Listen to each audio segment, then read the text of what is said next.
This week, we are getting the GDP growth data for the first quarter, and it's expected to be very strong, reflecting once again that trickle-down economics doesn't work and bottom-up does.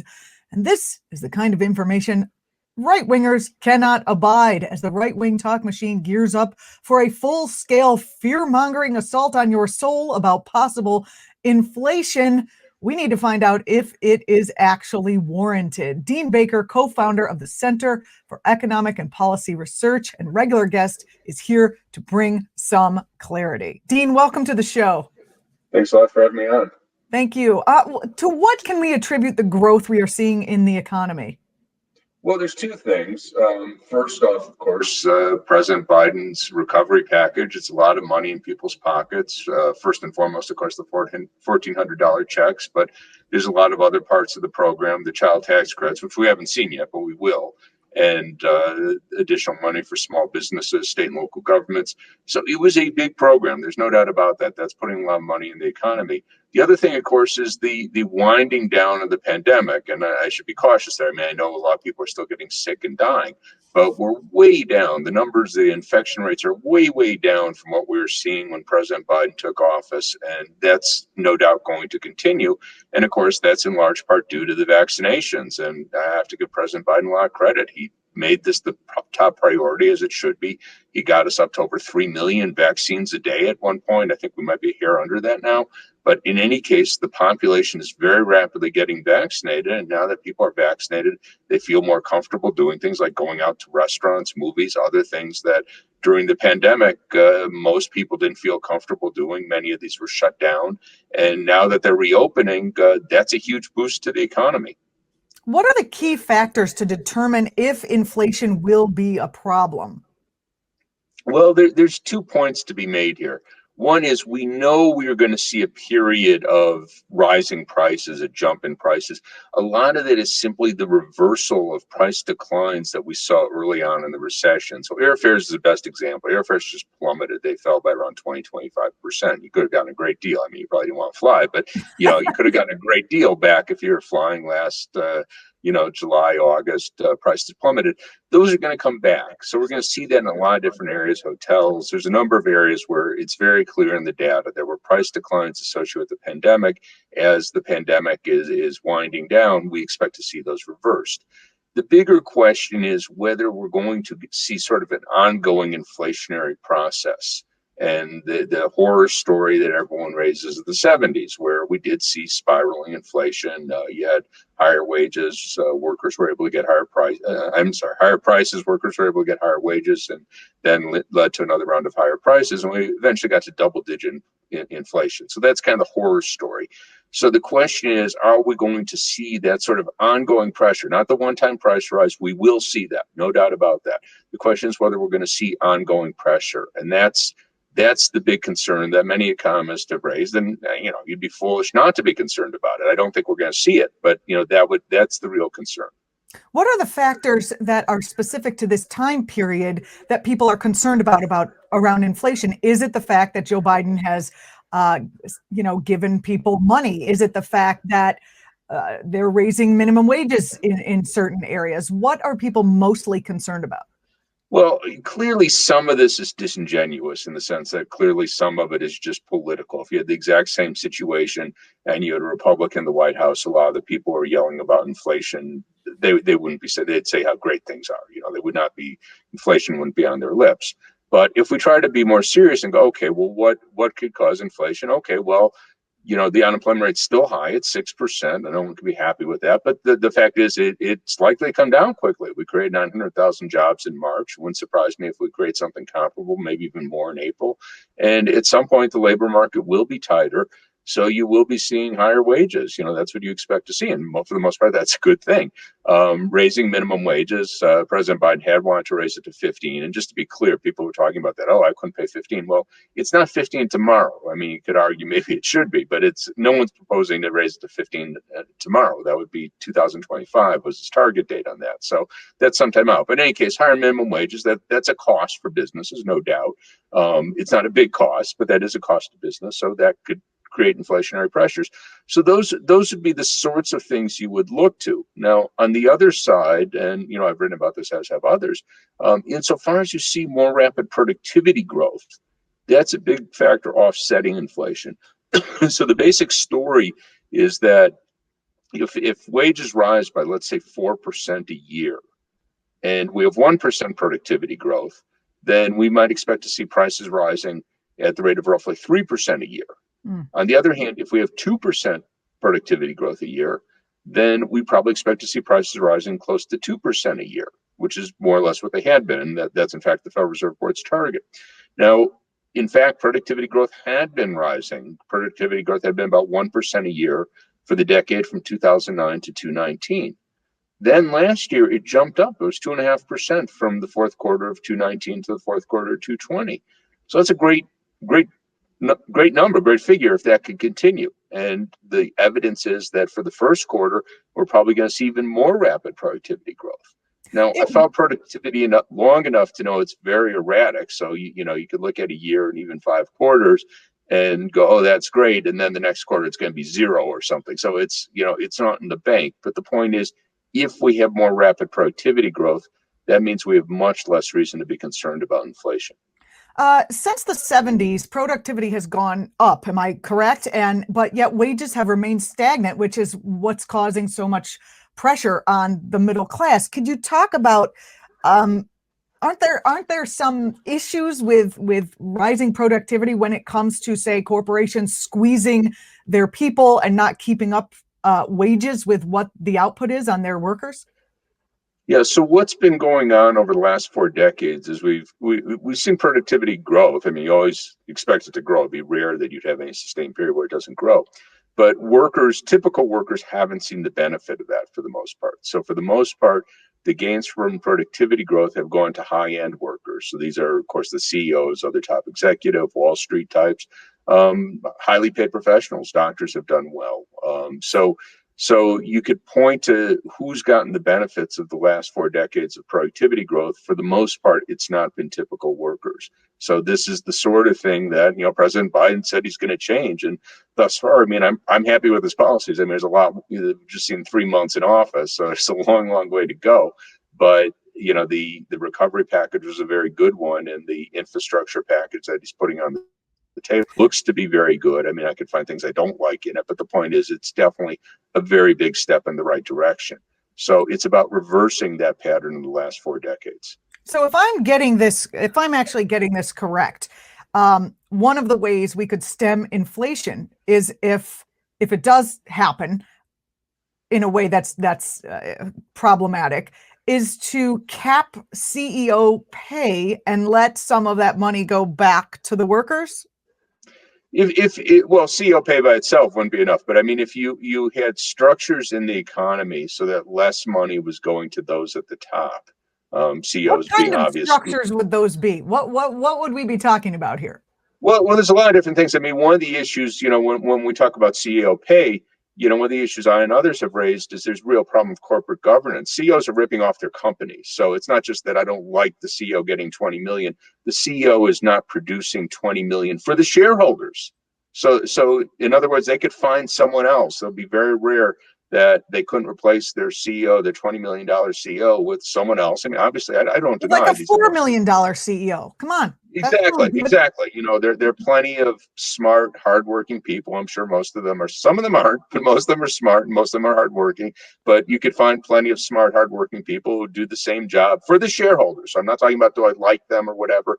I'm just talking about their returns to the shareholder. They do it for a tenth that much. And they did used to do it as for a tenth that much. So if you go back to, the 60s and 70s, the CEOs got paid 20, 30 times what an ordinary worker got. Today, they're getting 200 to 300 times. So, and, again, I don't believe that today's CEOs are 10 times better than the CEOs of the 60s and 70s. If the shareholders are the ones who are making money, that doesn't necessarily help the rest of the people, the workers. Are there structures in government, or are there structures that we could put in place that would actually help the workers who might not be also shareholders? Well, no, the argument I've made on this has The shareholders actually have not been the big beneficiaries of the upward redistribution. It has been CEOs. When I'm saying CEOs, I don't mean just the person at the top. So if the CEO is making 20 million, then the chief financial officer is making 10 million.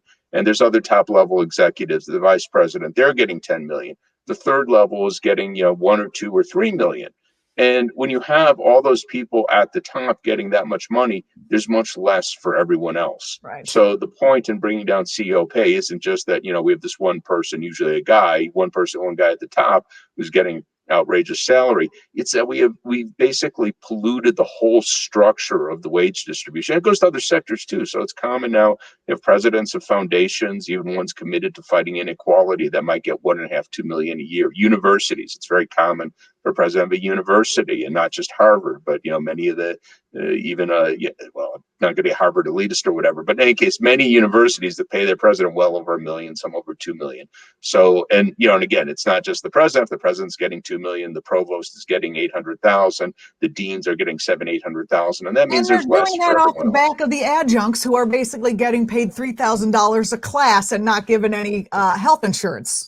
Exactly. Well, the adjuncts, the staff, you have the cafeteria staff, the people who keep the place clean, the custodians, the ground, So yeah, so the more money that's going for those at the top, the less at the bottom. So I'm not whining that I'm worried, oh my God, the shareholders aren't getting enough money. I'm just saying that the shareholders could be allies. So I'm going, look, they're ripping you off too. So it's like you shouldn't be paying your CEO 20 million. Your CEO is not worth 20 million. You could find someone who's just as good for 2 million, 3 million, 4 million.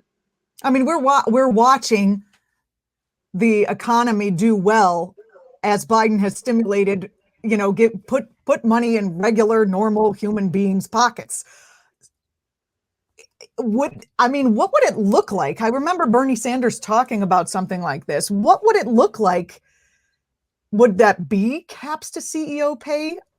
And would there be additional? I really think, I've been concerned about caps, not as a moral issue. It's just they're very hard to do. I don't want to see the gut. We could say it, but for better or worse, these people aren't idiots. So they find ways around it. So this is why I focus on shareholders. Shareholders have a direct stake. So if we can make it easier for shareholders to control their corporate board. So the story that, again, it's not just my story. The story that I and others would say is that the boards that set the CEO pays are basically controlled by the CEOs. So it's like if you or I got a bunch of our friends together, we got 10, 12 of our friends together and go, oh, how much should we get paid? And they're sitting at the top of a huge company that has 100 billion a year in revenue. And I go, well, I'd like 20 million, 30 million. Come on, you're my friend.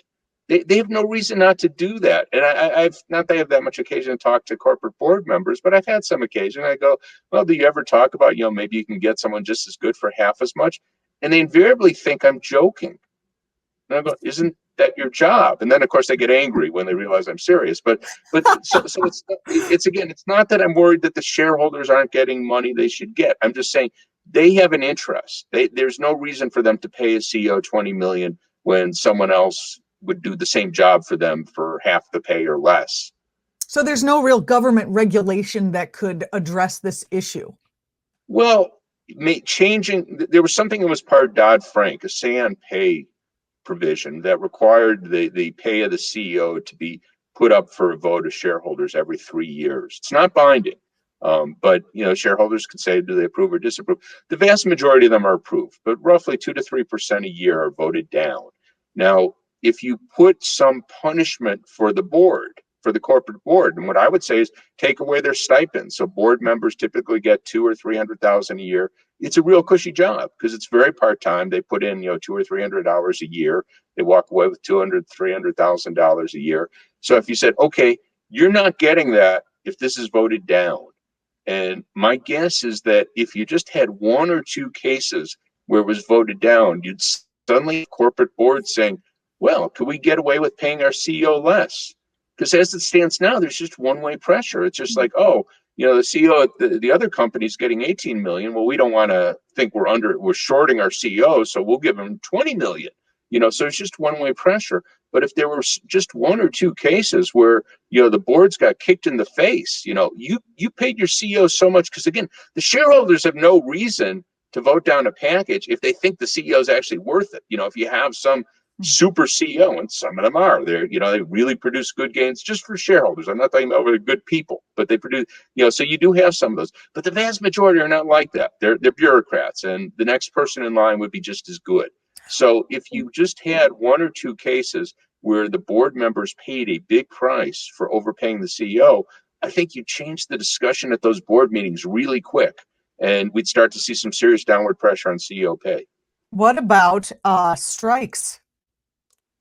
Well, where you have unions, they could be a counter pressure, and there's been some research. I haven't seen any recently, but there's been some research in times past that companies that are highly unionized do have lower CEO pay. And the basic story is there you have a watchdog, and you could look to Germany where the workers actually have representation on the board, and the CEOs have much lower pay.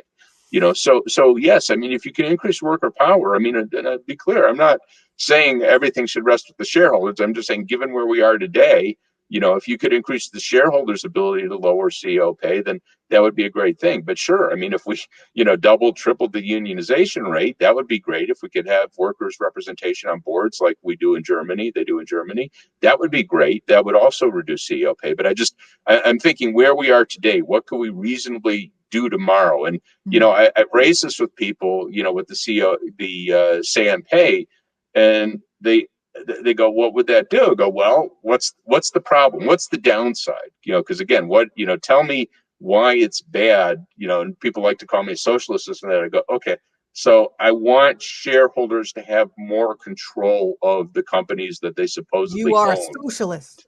Yes, Yeah, a yeah. I communist mean, even, Dean. yeah, yeah. So I'm just saying, okay, working from where we are today, what can we plausibly hope to do? And that strikes me as, kind of a small step that could have a big impact. Dean Baker, back to the conversation about inflation. We were seeing inflation for other reasons. We were seeing an increase in food prices, which was beyond what you would normally expect, possibly, if I'm remembering correctly, due to issues around petroleum cost and issues of global warming and climate change that affected different crops. Do you believe that there are other things that we should be looking out for that may cause inflation?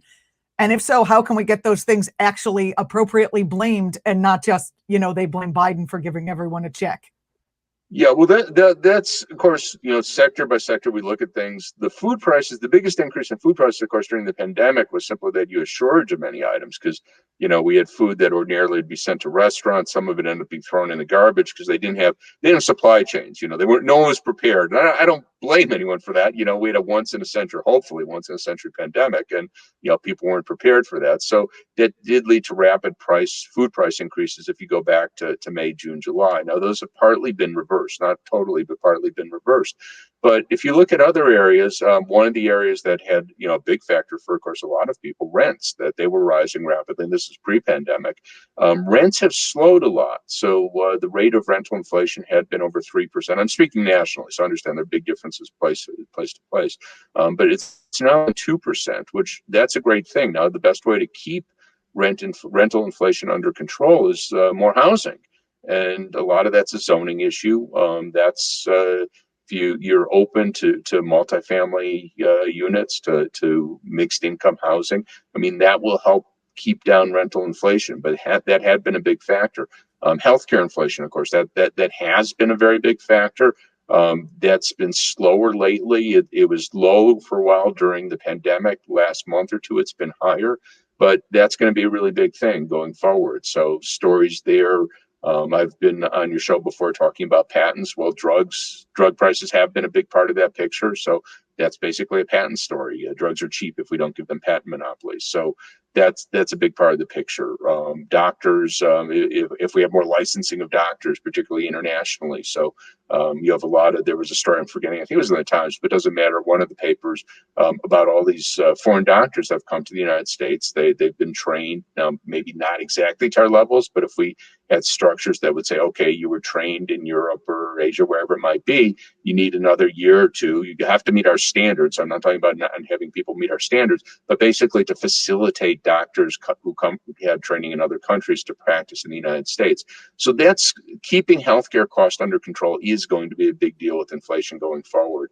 So those are areas I look to, housing and healthcare as big problem factors. Also, I should mention education. Of course, that had been a big factor. And, I and many others are sort of going, okay, what's going to happen? We've had this remote learning. People are talking about that at, grade school, elementary school and high school, but of course at college too. And I expect a lot of that to continue. So, I expect that to put serious downward pressure on college tuitions. What does that do for employment and employment of people like me, university professors? Right. I mean, that's another question, but that had been an inflationary source of inflation in years past, and that's likely to be more under control going forward. Dean Baker, co-founder of the Center for Economic and Policy Research, author of several books, including Rigged: How Globalization and the Rules of the Modern Economy Were Structured to Make the Rich Richer. Don't miss Dean's blog, Beat the Press, where he gives commentary on economic reporting, and I would add sane commentary from a progressive perspective. So thanks a lot, Dean, for being on the program. I always appreciate it. Very interesting discussion. Thanks for having me, Juliana. You're watching Act TV. Stay with us.